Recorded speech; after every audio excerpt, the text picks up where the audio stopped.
AI video বানালে কেন monetization দিচ্ছে না? এআই ভিডিও কারণে অনেকজনে মনিটাইজেশন বাতিল করে দিচ্ছে। আজকে এই বিষয়টা নিয়ে কথা বলবো। আজকের ভিডিওটা খুবই গুরুত্বপূর্ণ। যারা এআই ভিডিও বানান বা এআই ভিডিও আপলোড করেন ইউটিউব চ্যানেলে, মূলত তারা আমার এই ভিডিওটা পুরাটা ভিডিও দেখবেন, অনেক কিছু শিখতে পারবেন। এআই ভিডিও দিয়ে বুঝি মনিটাইজেশন করতে পারতেছেন না। হ্যাঁ, এআই ভিডিও দিয়া অনেকজনের মনিটাইজেশন কেড়ে নিচ্ছে, আবার অনেকজনে মনিটাইজেশনের জন্য এপ্লাই করতেছে কিন্তু পারতেছে না। কেন? এআই ভিডিও দিয়ে মনিটাইজেশন করা যায়। অনেকজনে আছে টিকটক থেকে, ফেসবুক থেকে, ইনস্টাগ্রাম থেকে এআই ভিডিও আপলোড মানে ওইখান থেকে ডাউনলোড করে তারপর আপনার ইউটিউব চ্যানেলে ছাড়ে। এমন অনেকজনে আছে। তো তাদের চ্যানেলে ইউটিউব এমন এআই ভিডিও থাকলেও তাদের চ্যানেলে মনিটাইজেশন দিবে না। কারণ এআই ভিডিওটা আপনার হইতে হবে অরিজিনাল। আপনার কিডিফাই মানে ওই ভিডিওটা আপনার কিডিফাই থাকতে হবে। মানে আপনার এডিট করা থাকতে হবে বা আপনার লেখা সম্বন্ধে কিছু থাকতে হবে। আপনি নিজে হাতে এডিট করছেন এমন এআই ভিডিও হইতে হবে। অন্যজন একটা এডিট করছে বা Facebook এ ছাড়ুক বা TikTok এ ছাড়ুক বা YouTube এ ছাড়ুক বা Instagram এ ছাড়ুক বা TikTok এ ছাড়ুক, এটা রিউজ কনটেন্ট।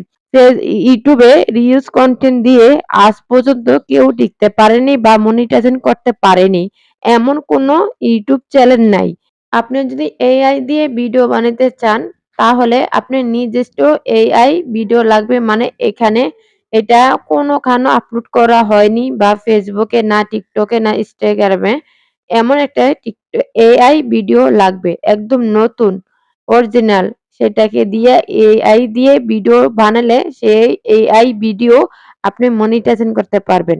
দ্বিতীয় ভুল যেটা করি লো আইফোর্ট কনটেন্ট। লো আইফোর্ট কনটেন্ট মানে কি? লো আইফোর্ট এআই কনটেন্ট ওইটা কি বলে? যেটা আপনি এআই দিয়ে ভিডিওটা বানিয়ে সাথে আপনার ইউটিউব চ্যানেল আপলোড করে দেন।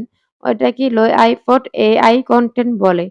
এই কনটেন্ট দিলেও আপনি কখনো ইউটিউব থেকে মনিটাইজেশন করতে পারবেন না। যখন আপনি আবেদন করতে যাবেন, আবেদন ক্যানসেল করে দেওয়া হবে।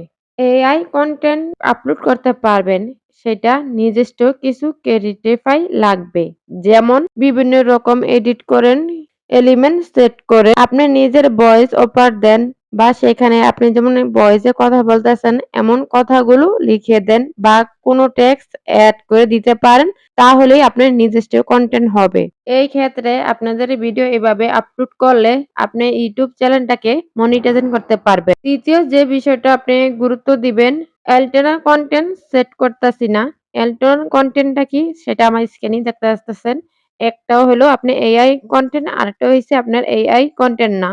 যদি আপনি এআই কনটেন্ট বানান তাহলে এটা আপনি চালু করবেন, হ্যাঁ বলবেন এআই কনটেন্ট হইছে ইয়েস। আর এআই কনটেন্ট যদি না হয় তাহলে আপনি নো দিয়ে রাখবেন। এটা সিলেক্ট করলে তাহলে ইউটিউব বুঝে নিবে এটা আপনার এআই কনটেন্ট নাকি এটা এআই কনটেন্ট না। তো এটা বোঝার জন্য আপনারা এইগুলো কনটেন্ট চালু করে ঠিকঠাক রুলস মেনে আপনারা একটা ইউটিউব ভিডিও আপলোড করবেন। তো দেখবেন আপনি ইউটিউব ভিডিওটা আপলোড করার পরে মনিটাইজেশন করতে পারবেন। তো এই ভিডিওতে অনেক কিছু শিখতে পারছেন, জানতে পারছেন। যারা এখনো লাইক কমেন্ট করেনি, লাইক কমেন্ট করে পাশে থাকবেন।